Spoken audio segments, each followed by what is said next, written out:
Kasih karunia dari Tuhan Allah Bapa kita, Anaknya Tuhan Yesus Kristus yang menyertaimu.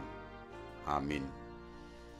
Bapak, Ibu, saudara-saudara yang dikasihi Tuhan kita Yesus Kristus, firman Tuhan renungan untuk kita hari ini, Sabtu tanggal 25 September 2021, dari kitab Roma pasal 12 ayat yang ke-15. Bersukacitalah dengan orang yang bersukacita, dan menangislah dengan orang yang menangis. Marlasni roha mahamu rabdot akkana marlasni roha, jala tangis mahamu rabdohot akka natangis. Bapak, Ibu, saudara-saudara, suasana hati manusia selalu di antara dua keadaan, menangis dan tertawa. Menangis menandakan hati yang pedih, pilu, merana atau terharu. Sedangkan tertawa menandakan hati yang gembira, sukacita, atau hidup terlepas dari tekanan hidup. Dua suasana hati ini tidak akan pernah tanggal dari keberadaan manusia. Dan manusia mengecap keadaan itu secara bergantian. Hari ini menangis, esok bisa saja telah tertawa. Atau sebaliknya, hari ini tertawa, siapa tahu esok atau lusa mungkin juga akan menangis. Bersukacita dengan yang bersukacita. Tentu kita tahu orang yang sedih kerap memerlukan simpati dan perhatian orang lain. Ia ingin berbagi hal yang menyebabkan ia gundah, agar dengan berbagai itu ia bisa merasa lebih lega. Ia butuh topangan orang di luar dirinya. Terlebih jika sumber yang membuat sedih adalah problematika yang berat. Kehadiran dan kesedihan kita mengerti perasaan yang tengah berbeda berat. Sudah satu poin penguatan tersendiri.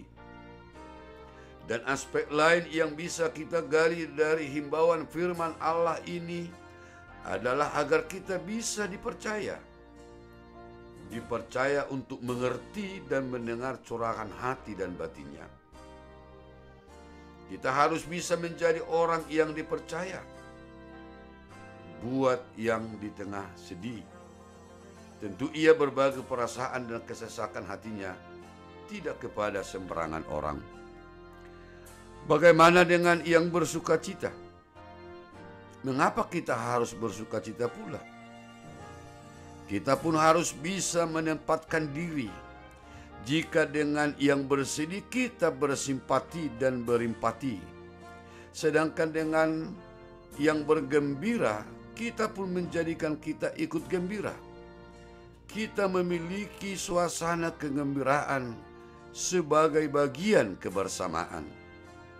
Kita tidak ingin mereka bersukacita dalam kesendirian tanpa teman. Dengan kata lain, diungkapkan dalam satu kata, yaitu kita diminta Tuhan agar menjadi orang yang solider. Solider itu setia kawan. Saat kawan kita sedih, kita setia menemaninya. Demikian juga saat senang. Saat senang atau susah kita bisa hadir dalam hidup seseorang. Secara praktis, jika anak, suami, istri, ayah atau ibu mengeluh dan perlu mencurahkan hati, apakah kita mau mendengarkannya? Dengan solider, kita diam sejenak di samping mereka, mendengar dan menyimak. Dan mereka merasakan Anda sungguh-sungguh bersimpati. Jika mereka menangis, mereka merasa kehadiran kita memampukannya untuk menyekah air mata. mereka merasa ada yang memberi waktu dan perhatian. Dalam dunia yang serba sibuk ini, orang asik dengan dirinya sendiri. Kepentingan pribadi membawa dia berkonsentrasi pada diri sendiri.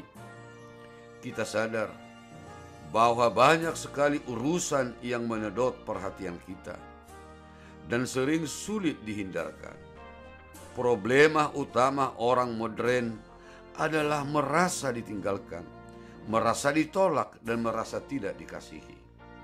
Sebenarnya teknologi modern membantu kita. Jika secara fisik langsung kita tidak selalu bisa hadir, telepon, video call dapat kita lakukan sewaktu-waktu yang bisa membantu kita. Yang penting, kita merawat jiwa solidaritas kita. Dalam suasana apapun, mereka tidak merasa ditinggalkan oleh kita sendiri. Amin. Ya Tuhan, tumbuhkanlah dalam hati kami jiwa yang solidaritas, baik buat mereka yang sedang susah maupun buat mereka yang sedang bersukacita, agar kami selalu memelihara hidup kebersamaan di dalam Yesus Kristus Tuhan kami. Amin.